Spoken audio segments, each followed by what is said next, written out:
ಈ ಚುನಾವಣೆಯ ನೆನ್ನೆಯ ಫಲಿತಾಂಶ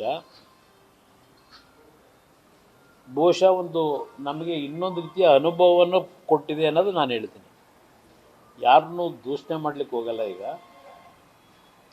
ಅತಿಯಾಗಿ ನಂಬಿಕೆ ಇಡ್ತಕ್ಕಂಥದ್ದು ಸೂಕ್ತ ಅಲ್ಲ ಅಂತಕ್ಕಂಥದ್ದು ಒಂದು ಸಂದೇಶ ಕೆಲವರು ಕೊಟ್ಟಿದ್ದಾರೆ. ನನ್ನ ಅತಿಯಾದ ನಂಬಿಕೆಯನ್ನು ಎಲ್ಲರ ಮೇಲೂ ಇಡ್ತೀನಿ, ಅದು ನಿಮ್ಮಲ್ಲಿ ಬಂದಿರತಕ್ಕಂಥ ಈ ಗುಣನ ಸ್ವಲ್ಪ ಬದಲಾವಣೆ ಮಾಡ್ಕೊಳ್ಳಿ ಅಂತಕ್ಕಂಥ ಸಂದೇಶ ನೆನ್ನೆಯ ಫಲಿತಾಂಶ ನನಗೆ ವೈಯಕ್ತಿಕವಾಗಿ ಕೊಟ್ಟಿದೆ.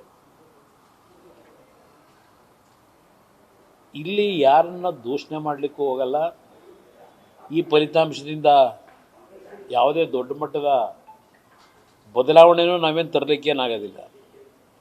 ನಮಗೆ ನಿಜವಾದ ಒಂದು ಅಖಾಡ ಇರತಕ್ಕಂಥದ್ದು 28ರ ಚುನಾವಣೆ. ಅದಕ್ಕೆ ಪಕ್ಷ ಯಾಕೆ ಸಂಘಟನೆ ಮಾಡಬೇಕು ಅಂತಕ್ಕಂಥದ್ದು ಈಗ ನಾವು ಚರ್ಚೆ ಮಾಡಬೇಕಾಗಿದೆ. ಒಂದು, ಹಲವಾರು ಸಂದರ್ಭದಲ್ಲಿ ಇಂಥ ಒಂದು ಬೆಳವಣಿಗೆ ಆದಾಗ ಈ ಪಕ್ಷ ಉಳಿಸಿ ಬೆಳೆಸ್ಕೊಂಬಂದಿರತಕ್ಕಂಥದ್ದು ಕಾರ್ಯಕರ್ತರೇ. ನಮ್ಮಲ್ಲಿ ನಿಷ್ಠಾವಂತ ಕಾರ್ಯಕರ್ತರ ಕೊರತೆ ಇಲ್ಲ. ಆ ಕಾರ್ಯಕರ್ತರ ದುಡಿಮೆ ಮೇಲೆ ಬೆಳೆದಂಥವರು ಯಾವ್ಯಾವ ರೀತಿಯಲ್ಲಿ ಹಲವಾರು ಸಂದರ್ಭದಲ್ಲಿ ತೀರ್ಮಾನಗಳು ತೆಗೆದುಕೊಂಡು ಹೋಗಿದ್ದಾರೆ. ಅದರಿಂದ ಏನು ಪಕ್ಷಕ್ಕೇನು ಹಿನ್ನಡೆ ಆಗಿಲ್ಲ. ನಾನು ನ್ಯೂಸ್ ಫಸ್ಟ್ ನಿರ್ಭೀತಿಯಿಂದ ನಿಮ್ಮ ಪರವಾಗಿ.